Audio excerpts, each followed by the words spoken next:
মই যিমান দূৰ কালিৰ পৰা টিভিত দেখিছোঁ ৰাইজৰ মাজত উৎসাহৰ বন্যা বৈছে। অসমৰ মাটিৰ বাবে প্ৰয়োজনীয়, অসমৰ জাতি আৰু অসমৰ ভৱিষ্যতৰ বাবে প্ৰয়োজনীয় এটা ডিলিমিটেশ্যন এক্সাৰচাইজ হৈছে। অসমৰ খিলঞ্জীয়া জনসাধাৰণৰ ভাৰতবাসী জনগণৰ স্বাৰ্থ তাত সুৰক্ষিত হৈছে। উজনি অসম, নামনি অসম, মধ্য অসম, বৰাক উপত্যকা, ব্ৰহ্মপুত্ৰ উপত্যকা, পাহাৰ, জনজাতি, অজনজাতি সকলো লোকৰ স্বাৰ্থ এই ডিলিমিটেশ্যনৰ জৰিয়তে সুৰক্ষিত হৈছে। ইয়াত কোনটো জেগাত খিলঞ্জীয়? বড়ো লোকসকল খিলঞ্জীয় নহয় নেকি? কাৰ্বি লোকসকল খিলঞ্জীয়া নহয় নেকি?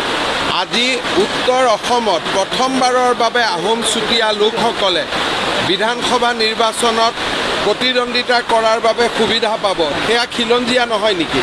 খিলঞ্জীয়া কোন? যদি আহোম খিলঞ্জীয়া নহয়, চুতীয়া খিলঞ্জীয়া নহয়, বড়ো খিলঞ্জীয়া নহয়, আমি সাধাৰণ শ্ৰেণীৰ মানুহ খিলঞ্জীয়া নহয়, যদি আমাৰ এই গোটেইবোৰ মানুহ খিলঞ্জীয়া নহয়, অকলটো কোনোবা এজন ব্যক্তি খিলঞ্জীয়া হ'লে নহ'ব।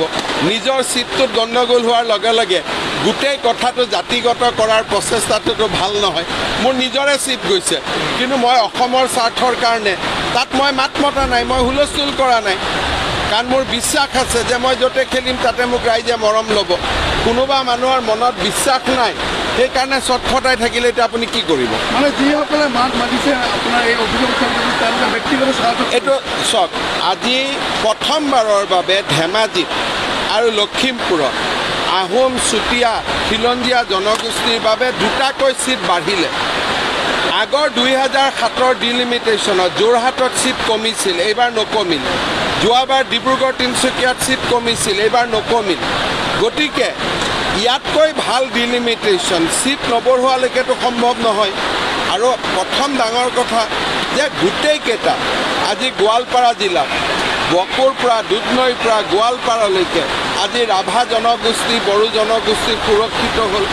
গুৱাহাটীত চিট বাঢ়িলে, তিনিচুকীয়াত চিট বাঢ়িলে, ধেমাজিত চিট বাঢ়িলে, লখিমপুৰত চিট বাঢ়িলে, বাক্সাত চিট বাঢ়িলে। তাতকৈ আমাক লাগে কি?